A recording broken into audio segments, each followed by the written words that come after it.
NASCAR's silly season just ramped up with bombshell news from Corey Lajoie announcing that he's leaving Spire Motorsports in the 17 after the 2024 NASCAR season. Rumors are already speculating of who could fill that ride for next year. Let's analyze everything we know as of right now.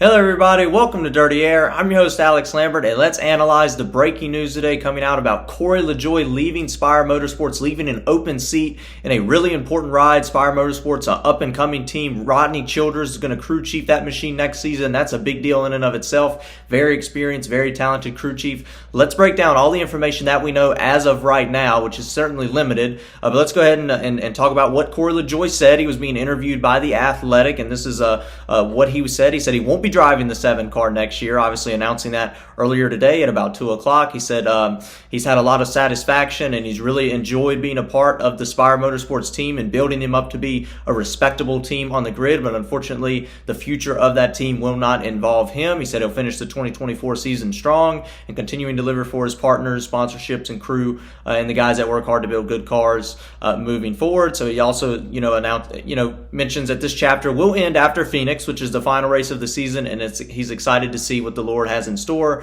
for his family moving forward into 2025. So this is obviously big silly season news, right? Because this empties a seat that, previously, I think, 2 years ago, at the start of the next gen era, this wouldn't be that big of a deal. Spire Motorsports obviously has been known. It was, a small team starting to build now, but I don't think this would have been big news at all, Corey Lajoie leaving the number 7 Chevrolet. But now I think this is huge news for multiple reasons. If I look at Spire Motorsports and I look at what they're doing, I mean, obviously they bought Kyle Busch's truck team. They're obviously getting an alliance with Chevrolet. Big engineers coming in. They're hiring engineers from all over. They're spending a lot of money to get these charters. They're putting the money in, and from what I hear, outside is just a fan, is that there's a good atmosphere at that facility, at that company, that's allowing big names to come in, and you can see that, right? I mean, Carson Hocevar, that's a fairly solid name, new driver, rookie driver that has a lot of talent. We all know that he has a lot of talent. We've seen it, but I think the big deal is Rodney Childers, because we're seeing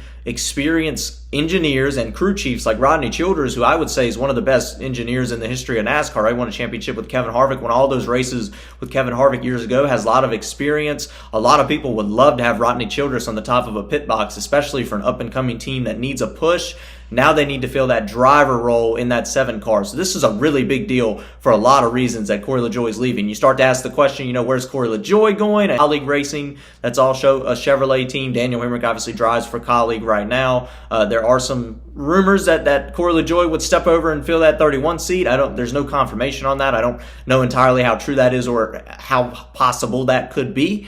Obviously, we'll have to continue to monitor this moving forward. Corey Lajoie has had a little bit of a rough season this year, right? I mean, the average finish is lower than 20. I think it's 22.7, which is really low. Zane Smith, a rookie in that sort of third Spire Motorsports car, has the last 8 weeks or so, going into the summer stretch, has sort of been outrunning Corey Lajoie. And then, Carson Hocevar has been outrunning Corey Lajoie all season long, actually ahead of him in points. That's a rookie Carson Hocevar having what I would say is a very impressive year with this up-and-coming team. A brand new team trying to up-and-come, and then you have a rookie driver sort of carrying that team right now. So this hasn't been an ideal season for Corey Lajoie. I think there's been a little bit of discussion around the garage area and that is not favoring him, which certainly didn't help his case. But I do hope Corey Lajoie lands on his feet. I think there is a possibility he'll be back in the Cup Series next year or in the future, or even in a lower series. I don't want to see Corey Lajoie fall off, right? I think this is a driver that it has to be noted that he helped build this team up, right?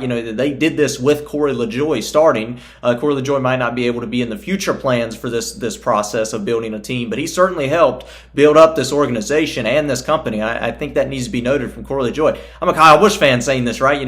But I think that it is important that Corey Lajoie gets some credit for building up an organization to be, in his terms, a respectable team on the grid, which is certainly what they are right now. And if they continue to spend this money and get these resources, get the technology, the engineers, that's very important, and the crew chiefs, it's very important.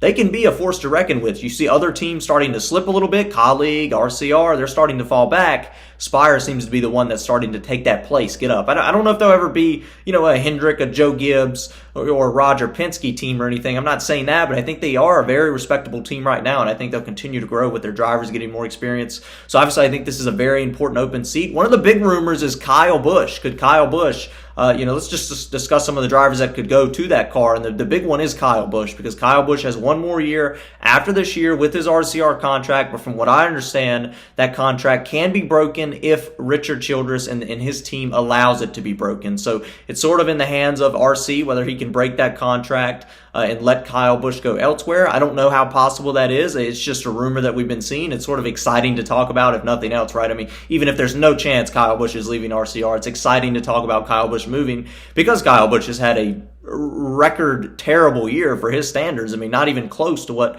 we expect Kyle Busch to be. No wins. This would be, if he goes the entire year without a win, the first year ever in his career he goes without a victory.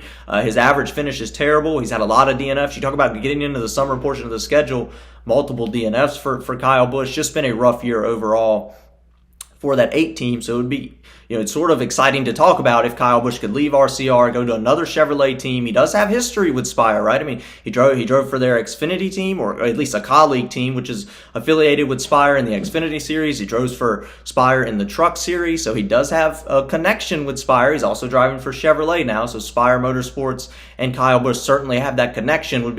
It'll be interesting to see if he could move over into that 7-car spot. Also, a few other ones. You have Ryan Preece that's leaving the Ford SHR team. I see that as a least likely candidate. I know he's the only SHR driver that does not have a contract right now going into next season. It's not looking great for him. He's one of the drivers on the older side. Josh Berry is too, but Ryan Preece is on the older side.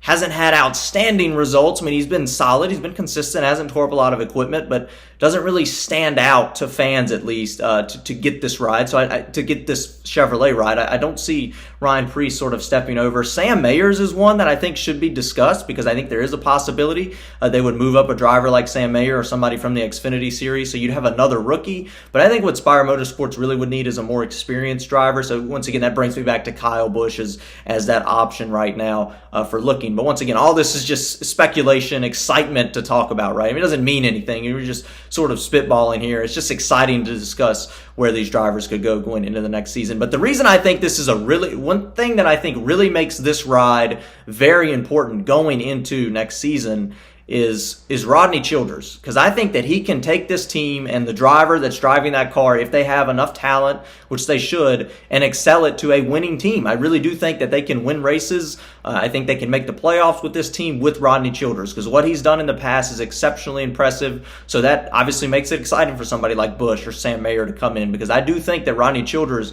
can excel this team, a massive advantage to whatever driver gets put in that car, where crew chiefs and engineers are more important in NASCAR right now with this next-gen car than ever. I think it's very exciting. So I just wanted to talk about it, just break the news a little bit. I know I sort of rambled about a lot of possibilities, but just wanted to mention those possibilities. If nothing else, they're exciting to talk about, right? There's no official news or no real rumor from trusted sources that these drivers would go to Spire, but there is an open ride for Rodney Childers to crew chief and for Spire Motorsports in 2025. So I think that needs to be noted, and it should be watched out for next season. So anyway, that's it. That's all there is to talk about following this breaking news. I'll certainly be back, probably do another video, at least one more video till the break is over. That's it. That's all there is to talk about following the news of Corey Lajoie leaving Spire. And of course, let's get rowdy.